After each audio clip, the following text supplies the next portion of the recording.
Welcome back to the Life and Sad Ending channel. My name is Steve, and today we're going to talk about the life and career of actor Dan Blocker. Dan was born on December 10th, 1928. In fact, he could still be alive today if things had gone differently. They say everything's bigger in Texas, and Dan proved the point. He was the largest baby that was ever born in DeKalb, Texas, in Bowie County. In his younger years, I believe the family owned a grocery store there, and later Dan graduated from Sul Ross State Teachers College, where he was a star football player. Drafted during the Korean War, Dan served as an infantry sergeant, receiving a Purple Heart citation. After his military service, Dan went back to school and earned his master's degree in dramatic arts. He supported himself at that time by teaching. He taught in Texas, New Mexico, and later in California. During this time, Blocker met his wife, Delphia Parker. They had 4 children, and their names all started with the letter D. Dirk, David, twin girls Deborah Lee and Daniel Lynn. While teaching in California, Dan would sometimes supplement his income by doing acting jobs. In fact, he appeared in one of the Three Stooges shorts.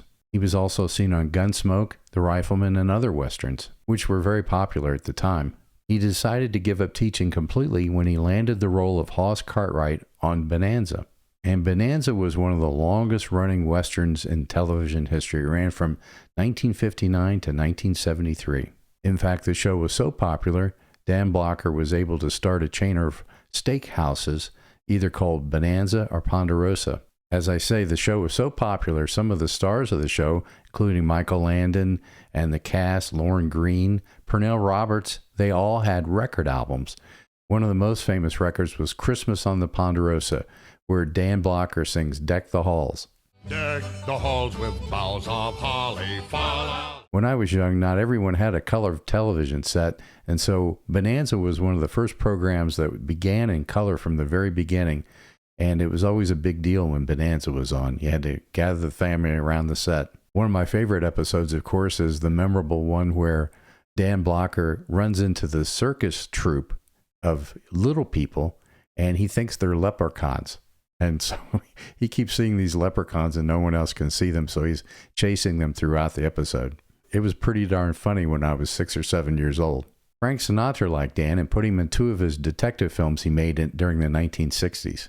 And Dan did a very funny movie called The Cross-Eyed Cowboys of Calico County around 1970, I think. And that movie, I think, had some other colorful characters of the time, Mickey Rooney, Nanette Fabray, Jack Elam. It was pretty funny. Another one kind of aimed at kids.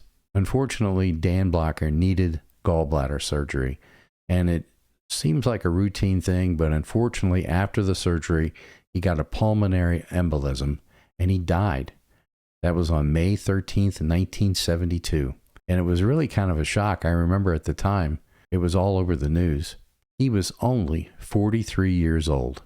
I know from reading a lot of things that Michael Landon and the whole cast of Bonanza were terribly devastated by this. And in the show, they didn't really mention much about what happened to Hoss, but they alluded to the fact that he had died. And Bonanza only ran another season without Dan Blocker. I mean, I can see why it couldn't go on without him. He was really a big part of the show. And Dan was interred in the family plot in DeKalb, Texas at the Woodman Cemetery. You know, I do a lot of these videos about people who have died, and Dan is a special one because at the young age of 43, you just don't expect something like that to happen. And it was very shocking and a terrible story at the time. Thanks for coming back and watching another one of my videos. It's really going to help me out, especially if you hit that like button, the subscribe button, maybe even the notification bell, because I'm not going to give up. I'm going to try to get this channel back up and running, and I appreciate all the help you can give me. And I'll see you next time.